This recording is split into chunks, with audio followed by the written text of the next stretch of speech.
Diare itu ditandai dengan frekuensi buang air besar yang lebih dari biasanya dengan konsistensi yang biasanya cair.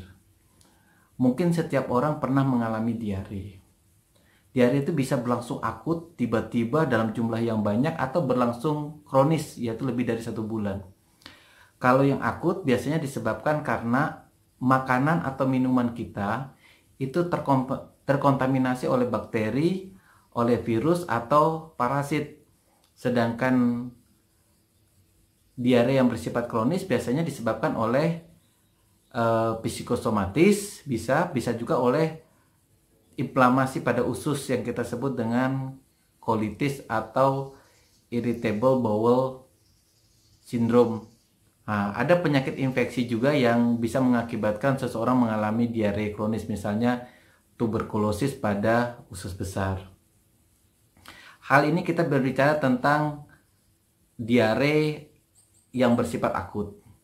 Jadi diare itu sebenarnya sih usaha tubuh kita untuk membuang ya benda asing yang seperti bakteri, virus ataupun parasit yang ada di dalam usus besar kita. Selama proses pembuangan ini itu bisa menimbulkan komplikasi yang berbahaya buat tubuh kita. Misalnya muntaber yang kita sebut dengan muntah-muntah disertai dengan buang air besar. Ketika kita mengalami diare, cairan di dalam tubuh kita itu mungkin terbuang begitu banyak sehingga volume darah kita itu berkurang.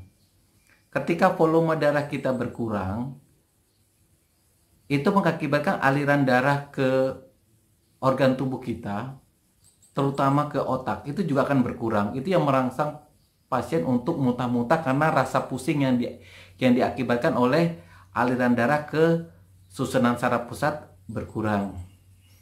Gangguan elektrolit bisa saja terjadi pada pasien yang diare cukup banyak, sedangkan intake atau masukan cairannya hanya berupa air atau biasanya kita minum teh saja gitu ya. Padahal penting sekali memberikan cairan berelektrolit. Kalau sudah terjadi gangguan elektrolit, itu bisa mengakibatkan komplikasi yang lebih fatal berupa aritmia jantung. Kemudian diare yang berlangsung cukup lama itu juga bisa mengakibatkan pasiennya mengalami shock yang berupa adalah shock hipovolemik. Jadi shock hipovolemik ditandai dengan tangan, kaki dingin, rasa pusing, bahkan bisa pasiennya mengalami yang namanya pingsan.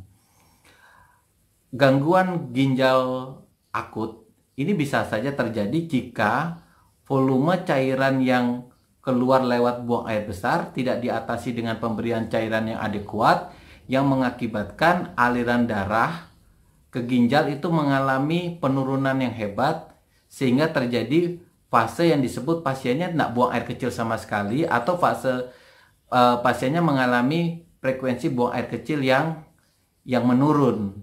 Nah, ini cukup berbahaya ya kalau kasus diare yang berlangsung akut tetapi penanganan baik di rumah itu tidak baik, yaitu intake cairannya kurang atau elektrolit yang diberikan kurang.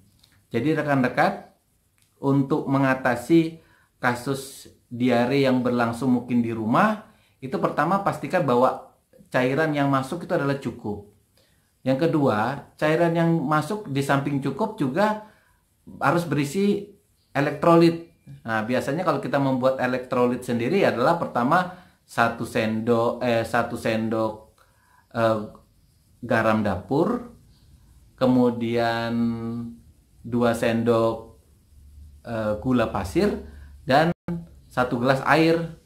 Nah, itu dianggap cukup. Atau rekan-rekan mungkin bisa memberikan cairan elektrolit yang ada di pasaran. Ya, misalnya Oralit saset itu bisa, atau minuman-minuman berelektrolit. Kemudian kalau timbul komplikasi berupa muntaber, memang saya rasa penanggulangannya harus dibawa ke rumah sakit agar mendapatkan cairan yang cukup melalui intravena atau cairan infus.